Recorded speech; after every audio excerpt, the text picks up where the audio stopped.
ये अब क्या करें। तो मैं अर्ज़ ये कर रहा था कि इस बात से पता चलता है कि मुहम्मदुर रसूलुल्लाह सल्लल्लाहु अलैहि वसल्लम को अल्लाह ताला ने किसी ख़ास कौम के लिए नहीं, ख़ास कबीले के लिए नहीं, ख़ास बरादरी के लिए नहीं, बल्कि सारी इंसानियत के लिए नबी बनाकर भेजा है। आप सबके नबी हैं। कोई शख्स नबी अकरम पर सिर्फ अपनी दावेदारी न ठोके कि मोहम्मद रसूलुल्लाह मुसलमानों के नबी हैं, नहीं, सबके नबी हैं, सबके रसूल हैं। जिन्होंने एक्सेप्ट किया, ईमान लाए, उनके भी हैं। जिन्होंने नहीं किया, आप उनके भी हैं। मोहम्मद रसूलुल्लाह से पहले जो आए थे वो ख़ास कबीले के लिए थे, ख़ास कौम के लिए थे। जैसा कि बाइबल में लिखा हुआ है, ईसा अलैहिस्सलाम ने, जीसस ने कहा था कि मैं अपनी कौम की खोई हुई बकरियों को तलाश करने के लिए भेजा गया हूँ। ईसा अलैहिस्सलाम ने क्लियर किया कि मैं अपनी कौम की, अपनी बरादरी की, अपनी ज़ात की, अपने समूह की खोई हुई बकरियों को, यानी सबके लिए नहीं, सिर्फ अपनी कौम की खोई हुई बकरियों से मुराद गुमराह, रास्ते से भटके हुए लोग जो गलत रास्ते पर चल पड़े थे, मैं उन लोगों को राह रास्त पर लाने के लिए भेजा गया हूं। कोई नबी मोहम्मद रसूलुल्लाह को छोड़कर कोई नबी पूरी कौम, पूरी दुनिया के लिए, पूरी कायनात के लिए नहीं था। कोई किसी ख़ास कौम के लिए था, कोई किसी ख़ास बरादरी के लिए था, लेकिन मोहम्मद रसूलुल्लाह को कहा गया वमा रसलनाका इल्ला रहमतल लिल आलमीन। ऐ मोहम्मद सल्लल्लाहु अलैहि वसल्लम, हमने आपको संपूर्ण जगत के लिए, सारी कायनात के लिए रहमत बनाकर भेजा है। आप सिर्फ मुसलमानों के नबी नहीं है और सिर्फ मुसलमानों के लिए रहमत बनकर नहीं आए। आपकी रहमत आम है। आप जितना मुस्लिमों पर रहम करते हैं उतना ही गैर मुस्लिमों पर भी, जानवरों पर भी, हैवानात पर भी, दरिंदों पर भी, चरिंदों परिंद पर भी। वो मंजर शायद आपको याद हो जिसको इमाम बैहक़ी ने अपनी सुनन के अंदर नकल किया है कि एक यहूदी मोहम्मद रसूलुल्लाह सल्लल्लाहु अलैहि वसल्लम के गले में फंदा डालता है, कपड़ा डाल देता है और उसको ऐंठने लगता है। यहाँ तक पहुँच गया, गला दबने लगा। तब उसने कहा, ऐ मोहम्मद सल्लल्लाहु अलैहि वसल्लम, मेरा कर्ज दो। आपने जो कर्ज लिया था मुझसे, वो मेरा कर्ज वापस करो। अल्लाह के नबी सल्लल्लाहु अलैहि वसल्लम ने जो जवाब दिया उसको सुनिए। आए यहूदी, मैंने एक हफ्ते के लिए कर्ज लिया था और मैंने ये वादा किया था कि एक हफ्ता पूरा होगा तो मैं तुम्हारा कर्ज अदा कर दूंगा। आज 5वां दिन है, अभी वादे को पूरा होने में 2 दिन बाकी हैं। 2 दिन के अंदर अंदर मैं तुम्हारा कर्ज दे दूंगा। उस यहूदी ने कहा, मोहम्मद आज ही चाहिए, मुझे आज ज़रूरत है। अल्लाह के नबी कहते हैं कि आज तो नहीं है मेरे पास, 7 दिन का वादा था, 5 दिन हुए हैं, 2 दिन तुम पहले मांग रहे हो, 2 दिन पूरे हो जाने दो। जब मैं नहीं दूं तब आप कहना मैंने आज तक वादा खिलाफी नहीं की।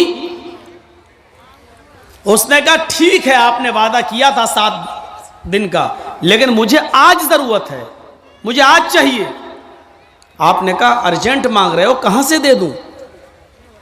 उसने कहा मैं उठने नहीं दूंगा, आप यहीं रहिए, जब तक आप मेरा कर्ज नहीं देंगे मैं जाने नहीं दूंगा। आप वहीं बैठ गए। गौर कीजिए, जिस जगह पर खुद आपकी हुकूमत हो, आप ही का हुक्म चलता हो, बस्ती पर पूरा कंट्रोल आपका हो, और उसी बस्ती में एक मामूली सा यहूदी नबी को कह दे कि मैं उठने नहीं दूंगा। क्या ये तसव्वुर कर सकते हैं आप? क्या आप अपने इलाके में नीतीश कुमार से कह सकते हो कि यहाँ बैठ जाओ, जाने नहीं दूंगा? क्या यूपी के अंदर हम योगी से कह सकते हैं बैठ जाओ, हम उठने नहीं देंगे? क्या दिल्ली में आप केजरीवाल से कह सकते हैं बैठ, मैं उठने नहीं दूंगा? जिस बस्ती पर हमारा नियंत्रण हो, कंट्रोल हो, और उसी बस्ती में हमसे यह कहा जा रहा हो कि मैं उठने नहीं दूंगा, पहले मेरा कर्ज अदा करो, और आप बैठ जाते हैं। हजरत अबू बकर से हजरत उमर फारूक को गुस्सा आ रहा है, लेकिन आप कह रहे हैं नहीं, आए उमर तुम्हें कुछ नहीं बोलना है, मामला हमारा और इसका है, मैंने इससे कर्ज लिया है, ये मुझसे सख्ती कर रहा है, करने दो, लेकिन तुम बीच में नहीं बोलोगे। बैठ गए। इमाम बैहक़ी अपनी सुनन के अंदर नकल करते हैं कि ज़ोहर की अजान का वक्त होता है। आपने कहा यहूदी अजान की आवाज़ आ रही है, क्या मैं मस्जिद में नमाज पढ़ने जा सकता हूं? उसने कहा बिल्कुल नहीं, पहले मेरा कर्ज दे दो, उसके बाद जहां जाना हो चले जाओ। असर की नमाज का वक्त आया, उसने नहीं जाने दिया। मगरिब की नमाज का वक्त आया, उसने नहीं जाने दिया। ईशा की नमाज का वक्त हुआ, उसने नहीं जाने दिया। यहां तक कि रात के अंदर भी उसने नहीं जाने दिया। आपने पूरी रात उसी जगह पर गुजारी, वो यहूदी भी वहीं मौजूद है। सुबह फजर की नमाज भी आपने वहीं पढ़ी। इमाम बैहक़ी ने अपनी सुनन के अंदर नकल किया हत्ता ततलुअ अश-शम्स, यहां तक के सूरज तुलू हो गया। जब सूरज चमकने लगा तो वो यहूदी अल्लाह के नबी के पास खुद चल कर आता और बैठ जाता है और कहता है हाती यदका उबायका अलल इस्लाम, आए मुहम्मदुर रसूलुल्लाह सल्लल्लाहु अलैहि वसल्लम, मैंने कर्ज लेने के लिए ये सख्ती आपके ऊपर नहीं की थी, बल्कि मैं देखना चाहता था कि आपके अखलाक कैसे हैं। मैंने कल ही अपनी किताब पढ़ी तौरात, कल ही मैंने अपनी किताब देखी तौरात। उस किताब के अंदर, उस तौरात के अंदर मैंने आखिरी नबी का एक वस्फ देखा है, एक सिफत देखी है, एक विशेषता देखी है, खुसूसियत देखी है कि अंतिम ऋषि, आखिरी पैगंबर वो होगा जिसको गुस्सा दिलाया जाएगा तो वो गुस्से में नहीं आएगा, उसकी पेशानी पे शिकन नहीं पड़ेगी, उसके ऊपर सख्ती की जाएगी तो वो गुस्से में नहीं आएगा। मैंने गुस्सा दिलाने की कोशिश की, मैंने आपको वरगलाने की कोशिश की, और ये देखना चाहता था कि मेरी किताब में आखिरी नबी की जो सिफत लिखी हुई है, जो गुण लिखा हुआ है, वो गुण आपके अंदर पाया जाता या नहीं पाया जाता। मैं ये देखना चाह रहा था। नबी अकरम ने उससे सवाल किया, तुमने अपनी किताब पढ़ी तौरात और ये वस्फ तुमने देखना चाहा, कैफ वजदतनाती, अपनी किताब के मुताबिक तुमने मेरा वस्फ कैसा पाया, तुमने मेरी सिफत कैसे पाई, तुमने मुझे कैसा महसूस किया? उसने कहा मेरी किताब तौरात में जो लिखा है वो आपकी खूबी बहुत कम लिखी है, आप तो उससे भी बढ़कर हैं, आपका अखलाक उससे भी बढ़कर है, आपके अंदर ये वस्फ उससे भी बढ़कर कूट कूट कर भरा हुआ है। अल्लाह के नबी ने कहा जब तुमने मुझे अपनी किताब के मुताबिक पूरा का पूरा पा लिया, मां मना का, तो तुम्हें कौन सी चीज रोक रही है कि तुम इस्लाम ले आओ? कौन सी चीज तुम्हें रोके हुए है? फिर तुम क्यों इस्लाम नहीं लाते हो? उस यहूदी का जवाब देखिए, हाथ यदका उबायका अलल इस्लाम, आए अल्लाह के नबी सल्लल्लाहु अलैहि वसल्लम, हम इस्लाम लाना चाहते हैं, आप अपना दाहिना हाथ बढ़ाइए।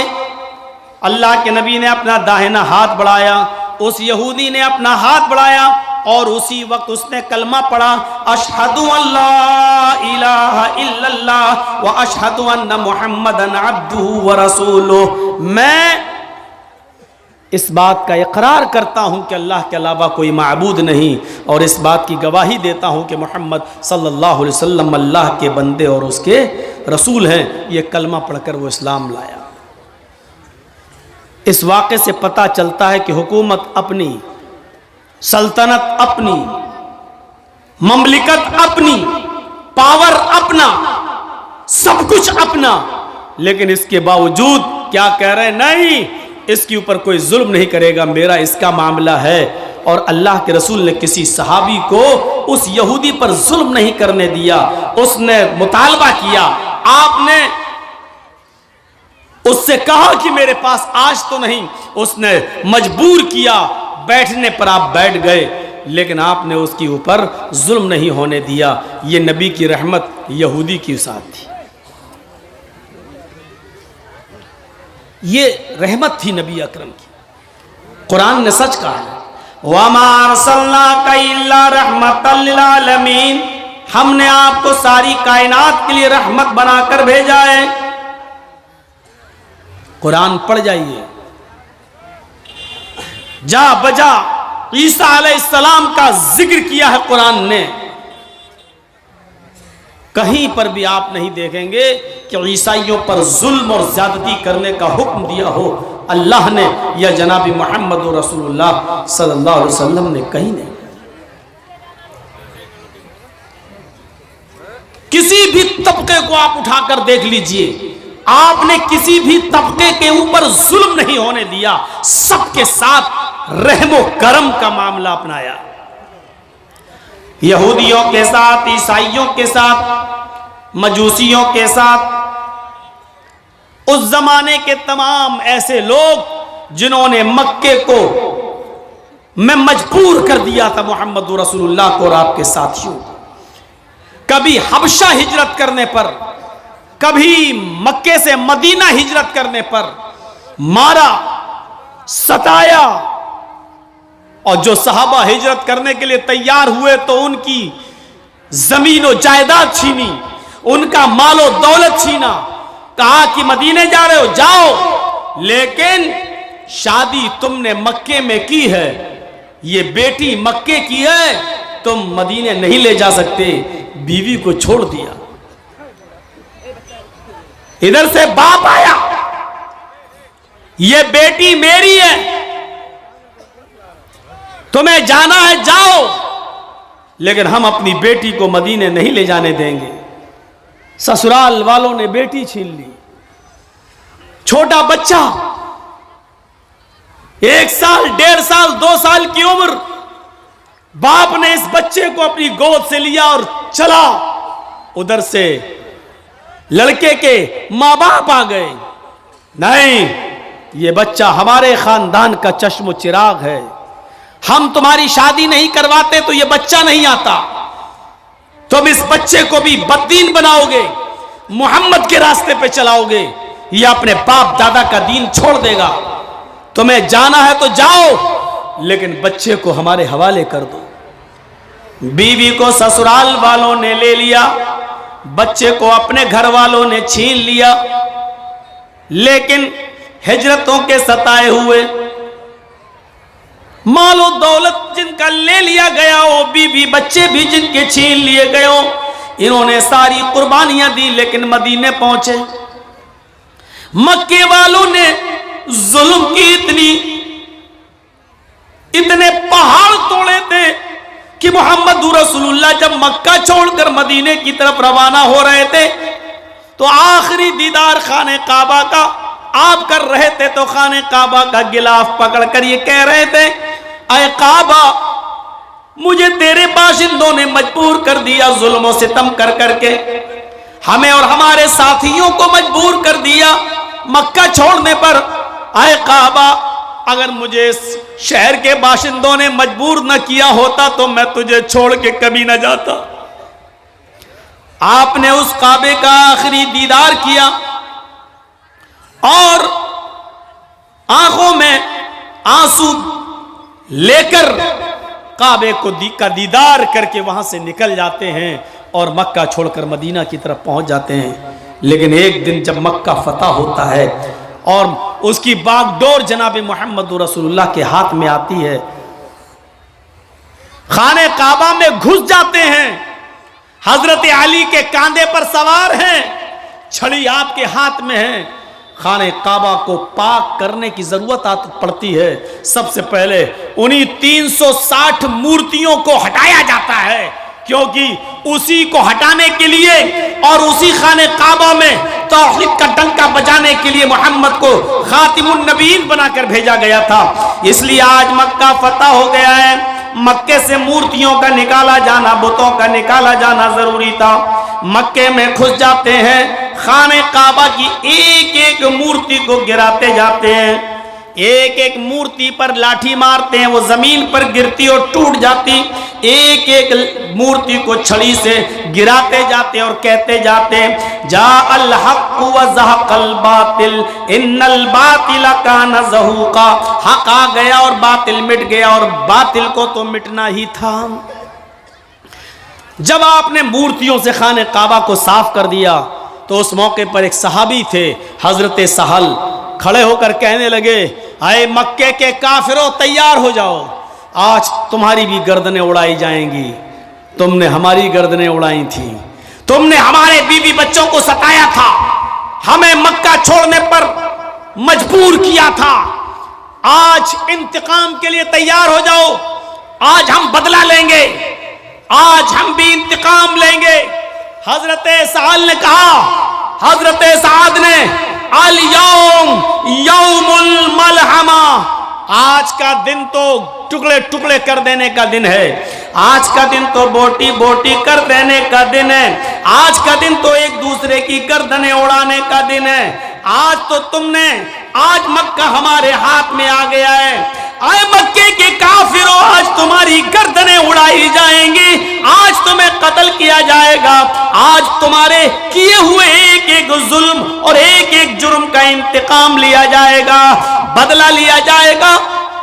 जैसे हजरत साद ये पुकारते हैं, दूसरी जगह मोहम्मद रसूलुल्लाह सल्लल्लाहु अलैहि वसल्लम बैठे हुए थे, वो फरमाते नहीं, आए मक्के के काफिरों, तुम्हें साद के इन जुमलों से डरने की जरूरत नहीं है, आज तुम्हारे ऊपर कोई खौफ नहीं है, आज तुम्हें डरने की कोई जरूरत नहीं है। साद ने तो इंतकाम की भावना में कह दिया कि आज का दिन बदले का दिन है, आज के दिन गर्दनें उड़ाई जाएंगी, बल अल यौम यौमुल मरहमा, आज का दिन बोटी बोटी करने का नहीं, आज का दिन तो रहमो करम करने का दिन है, आज का दिन तो अफू दरगुजर का दिन है, आज का दिन तो एक दूसरे को माफ कर देने का दिन है, आज का दिन तो एक दूसरे को नजरअंदाज कर देने का दिन है, आज का दिन तो एक दूसरे को माफी देने का दिन है।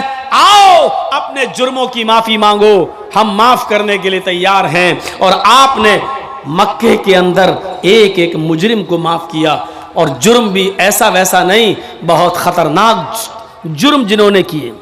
हिंदा आती है जिसने हमजा का कलेजा निकाला था, वो हिंदा आती है जिसने हमजा की नाक काटी थी, कान काटा था और उसका हार बनाकर अपने गले में पहना था, वो हिंदा आती है जिसने हमजा का पेट फाड़ा था, हमजा का पेट फाड़कर कलेजा निकाला था, कलेजे की बोटियों को जबान पे रखकर दांतों से चबाया था, खाने की कोशिश की लेकिन दिल गवारा नहीं किया, इसलिए थूक देती है। वो हिंदा सामने खड़ी है जिसने मोहम्मद रसूलुल्लाह के चचा हमजा की गर्दन काटी हो, नाक काटी हो, कान काटा हो और उसका हार बनाकर गले में पहना हो। वो हिंदा सामने खड़ी है जिसने हमजा का पेट फाड़ा हो कलेजा निकाला हो और कलेजे को अपने दांतों में रखकर चबाया हो और थूक दिया हो, वो हिंदा सामने खड़ी है, आज अपने जुर्म की माफी मांग रही है। कोई भी बागैरत दिल इस जुर्म के बाद इसी ऐसी औरत को माफ करने के लिए तैयार नहीं होगा। देख लीजिए, वो एक लड़की जिसका रेप हुआ था और उसके बाद मार डाला गया निर्भया को, और आप देख लीजिएगा उसके चारों कातिलों को जो फांसी दी गई थी अभी चंद महीने पहले या 1-2 साल पहले, जो फांसी के तख्ते पर लटकाया गया, आखिरी वक्त तक भी निर्भया की मां ने और निर्भया के बाप ने उन मुजरिमों को माफ नहीं किया। हर कोई अपने रिश्तेदार के कातिल को माफ करना गवारा नहीं करता। खुद आपका बेटा जिसने आपके आंखों के सामने मार डाला हो, क्या आपका कलेजा उसको माफ कर देगा? आपका दिल कभी गवारा नहीं होगा। आप तो चाहेंगे कि इसको तड़पा के मारा जाए। नबी अकरम के सामने हिंदा खड़ी है, हुकूमत नबी की, सल्तनत नबी की, जिम्मेदार नबी, पूरे मक्के की बागडोर नबी के हाथ में, और हिंदा कह रही है कि हाँ मैंने ये जुर्म किया है, अय अल्लाह के रसूल हमें माफ़ कर दीजिए। और आप अपने कलेजे पर पत्थर रखकर, अपने दिल पर पत्थर रखकर कहते हिंदा जा मैंने तुझे माफ़ कर दिया, लेकिन एक रिक्वेस्ट है, एक अपील है, एक गुजारिश है, मेरे सामने मत आना, कभी भी मेरे आंखों के सामने मत आना। हिंदा, जब तू मेरी आंखों के सामने आती है तो मुझे अपने चचा की लाश याद आ जाती है, अपने चचा का चेहरा याद आ जाता है, उसके चेहरे पर कटी हुई नाक और कटा हुआ कान याद आ जाता है, उसका फटा हुआ पेट मुझे याद आ जाता है, उसके पेट से निकला हुआ कलेजा मोहम्मद की नजरों के सामने आ जाता है। हिंदा, मैंने माफ तो किया लेकिन मेरे सामने मत आना, इसलिए कि तू जब आती है तो मुझे मेरे चचा की याद आ जाती है। रहमतुल लिल आलमीन की रहमत देखो एक दुश्मन के साथ। वो अलग बात है कि हिंदा बाद में इस्लाम ले आई, लेकिन आपने उस वक्त उसको माफ कर दिया। कहां मिलेगी ऐसी रहमत? सच कहा कुरान ने, आदम से लेकर ईसा तक जितने भी नबी आए, हर नबी एक कौम एक कबीले के लिए, लेकिन जो भी आया उसने आखिरी नबी के बारे में जरूर बता दिया कि एक नबी आएंगे, सारी कायनात के होंगे। वइज़ अख़ज़ल्लाहु मीसाक़न नबिय्यीना, और जब अल्लाह ने सारे नबियों से एक अहद लिया, जब अल्लाह ने सारे नबियों से एक वादा लिया, जिनको भी इस दुनिया में भेजा, एक अहद लिया, एक वादा लिया, लमा आतैतुकुम मिन किताबिन व हिकमा, आए नबियों, हाय पैगंबरों, हमने तुम्हें जो किताब व हिकमत में से जो चीजें तुम्हें दी हैं, इसको लेकर तुम दुनिया में जा तो रहे हो, लेकिन अगर तुम्हारी जिंदगी में मेरा आखिरी नबी आ जाए, थुम्मा जाअकुम रसूलुम मुसद्दिकुल लिमा माअकुम, तुम्हारी जिंदगी में मेरे आखिरी पैगंबर आ जाएं, तुम्हारी जिंदगी में जनाबी मुहम्मदुर रसूलुल्लाह आ जाएं, और वो उस चीज की तस्दीक करें जो तुम लेकर जा रहे हो, उस चीज की पुष्टि करें जो तुम लेकर जा रहे हो, तो तुम्हारी जिम्मेदारी क्या होनी चाहिए, तुम्हारी ड्यूटी क्या होनी चाहिए? लतुमिनुन्न बिही व लतंसुरुन्नहु। हाय मूसा, हाय ईसा, हाय इब्राहिम, हाय ज़करिया, हाय नूह, हाय यहया, हाय पैगंबरों, अगर तुम्हारी जिंदगी में आखिरी नबी आ जाएं, लतुमिनुन्न बिही व लतंसुरुन्नहु, तो तुम सारे के सारे पैगंबर उस नबी के ऊपर ईमान ले आना, आखिरी नबी जनाबी मुहम्मदुर रसूलुल्लाह की रिसालत को तस्लीम कर लेना, और वो जो मिशन लेकर गए उनके मिशन में उनकी मदद भी करना, वला तंसुरुन्नहु, उनके मिशन में, उनके वर्क्स में, उनके कामों में तुम उनकी मदद भी करना। आदम से लेकर ईसा तक सारे नबियों ने आखिरी नबी के बारे में पेश